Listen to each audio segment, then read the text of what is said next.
Welcome back, all my RC people. So, I am getting ready to start doing my opening hood project on this Cj-7, the new Axial Scx10 lll. I kind of already got one started in place here, but I wanted to go through this and show you all the steps and what I did. Now, these are the hinges I am using, and I actually have been using this company for a long time because I started off with RC airplanes, and I use these hinges a lot in that side of the hobby. And these line up just about perfectly. Now, you can actually still use the spacing from the stickers. They line up with the holes that are in these hinges. The only problem is they put this sticker on just a little bit crooked. That one was nice and straight, so I have to do a little bit of modifying. But take your hinge and make sure you get your flat side and lay it down where you want it. And I put a mark right there. That way I know where I want it to go. And we'll see if I can move this around to where you can see it halfway decent. Okay, so I'm going to want it like that. So I'm going to kind of come in at this angle a little bit. Same with this one a little bit.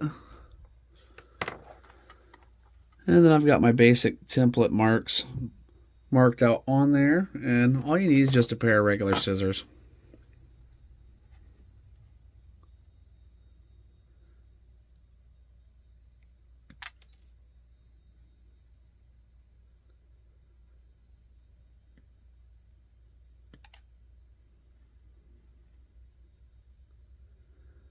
Now they are just a tiny bit shorter than the hinges that are on there. Just corner off just a little bit more, and then we'll file it up. But when it's all said and done with, they don't look different enough to matter.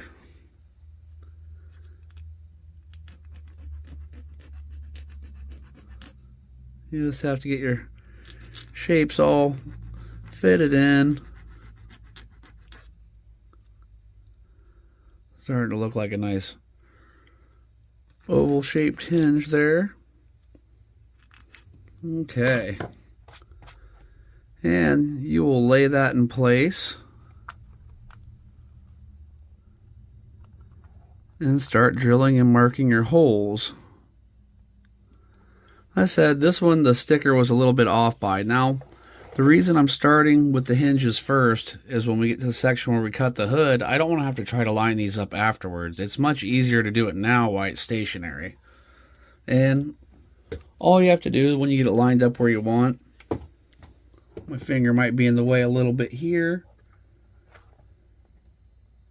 Want mine right there. I want to make sure that hinge stays right on the panel line.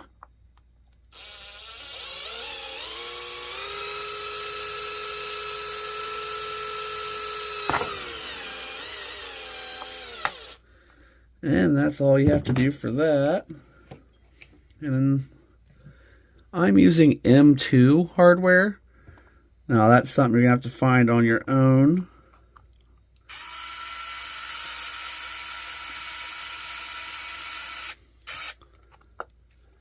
And get it positioned exactly where I want it. Then afterwards, you'll pull these back off and remove the stickers, obviously.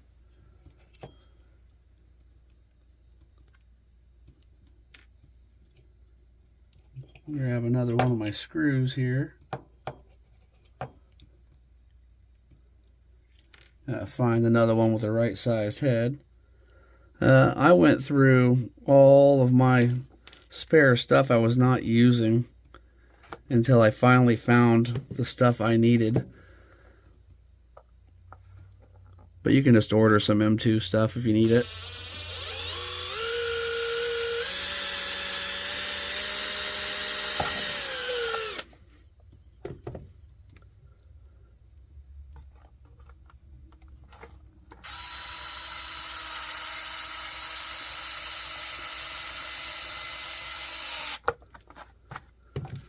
And when I get those all fitted in, I'll be using the nuts on the bottom side as well, and I'll just trim them off to match. But now that we have that mounted, you can see what we're doing with that. I'll add the other two.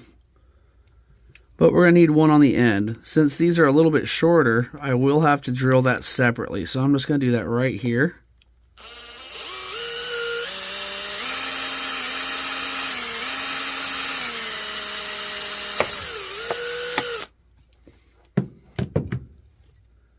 And that will be ready for the next screw, which I will do off camera because I'm going to pull all of this off and then we're going to start getting ready. So when you pull these off, you might as well go ahead and paint them. I'm going to use probably like a gunmetal. And then I'm going to start prepping the surface for cutting so we can actually get the hood open. I've removed the hinges and now we're getting ready to start the cuts, the fun part. But before you do that, make sure you check underneath because you have wires and they are tacked up to the middle of the hood, and if you do not move them, you will cut right through them. So the first cut we're going to make is right across the seam here, and I've put masking tape on each side to help guide your razor blade. This will help you, especially if you have unsteady hands. This will kind of help keep your blade in line where you want to go.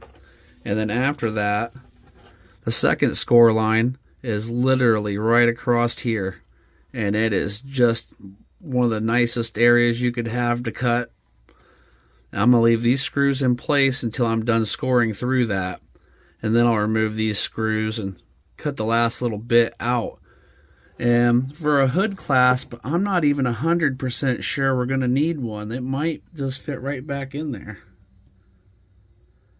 but you have to start your scoring process nice and slow and steady. And it should follow the factory groove pretty good. It's going to take a few passes to start getting through. Don't rush it. Better to make several passes than to try to do one and make a big gouge cut you're going to regret.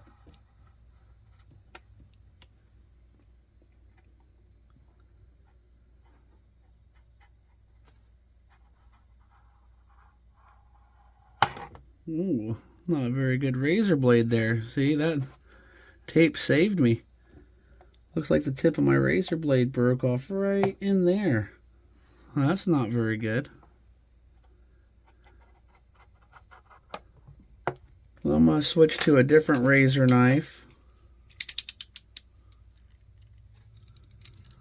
Something that'll hopefully be a little bit sturdier. That was a brand new blade too. I was kind of surprised by that.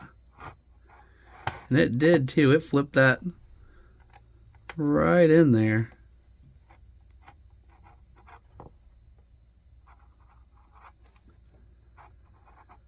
Only broke that little tip right off. You can still feel when it slides over where that spot was.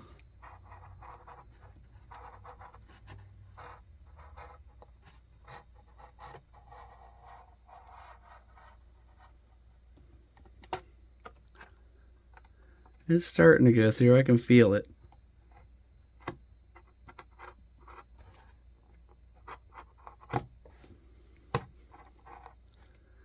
This is some really high quality Lexan they put on this model, I will say that. Usually by now I'm through, so that's pretty good.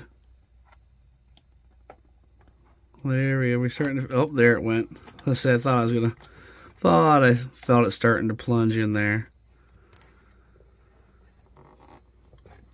It's very important to take your time on this step. It'd be really easy to mess up, and heck, I can't even guarantee I'm not going to mess up by the end. It just, wow, really grabbed that blade. But I'm going to finish cutting this because it's a lot. I'm out at a weird angle, which is really hard to do. So I'm going to get it up closer to myself so I can finish doing the cut nicely. But that's just a demonstration. Keep scoring, you will get through. But as I said, this is a pretty good quality Lexan. It really hangs on good.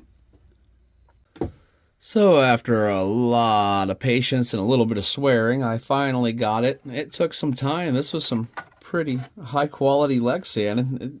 It took a little bit to get through there, but now that we're through, there it is. You can see your radiator and everything. Well, we're going to have to find a solution for our wires, a way to run them over to here. And then I'm going to have to wait for my hinges to finish drying and get those on and figure out a new latching system. The hinges are painted and bolted in place, and I think everything came out great. I did have my one little tiny scratch I put in the hood right there when I jumped off track when that tip broke, but not too bad. That tape did save most of it. Everything lines up pretty good with this.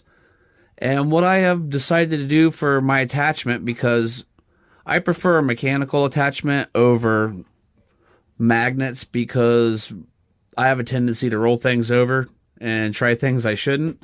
And I have a couple others that I've done, and I've done them with the magnets. The hoods came open, rolled over with the hood open, destroyed the hood, and just looked terrible. So I wanted to do some sort of a mechanical attachment. You have 2 spots already that you have to take out the screws for. So I made these little lugs, and they just screw in by finger real easily.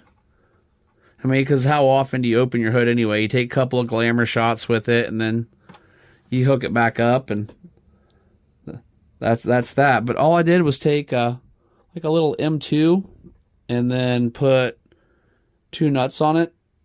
That way I had something to grab onto.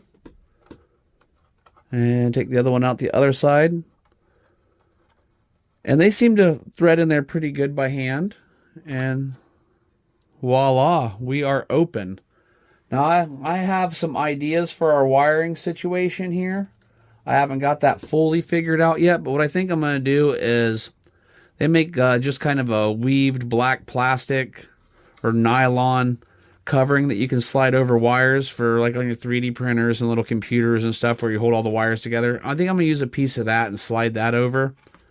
And that's about all I can do, because there's really not a lot of room to hide it in. When you do this yourself, you'll see exactly what I'm talking about. And I have to come up with a hood prop still.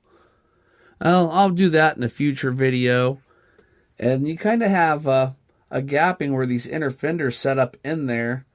There's really not a whole lot you can do about it. It's just the way the body's set. So I'm going to also try to think of that. Maybe I could heat it up with a heat gun a little bit and press it down and then do a little trimming so it shuts easier. I'm not sure yet how that's all going to work. But that is the basics on how to make your opening and closing hood. Wires out of the way. And it actually stays down pretty good once you get everything in place and you put those bolts back in. But, you know, it wants to pop up if you just let go of it. But that's it. Pretty simple. Just be very careful on this Lexan. That is the hardest part. That is some super grippy Lexan. And it grabs your knife pretty good. It took me a long time to cut that out and get that cut out properly. Well, you saw for that whole section how much I struggled. Once I got it down in front of me and was able to get pressure on it properly, it was a lot easier. But be very careful. It'll be very easy to goof your body up or cut yourself, and you don't want that to happen. But thanks for watching, everybody. I hope you find this helpful. Hope you can do your own little opening hood project. I gotta get to dressing this motor up and firewall and stuff and actually making it look cool. But that's a whole nother video for another day. So smash that like, hit that subscribe, and I hope you have an awesome day.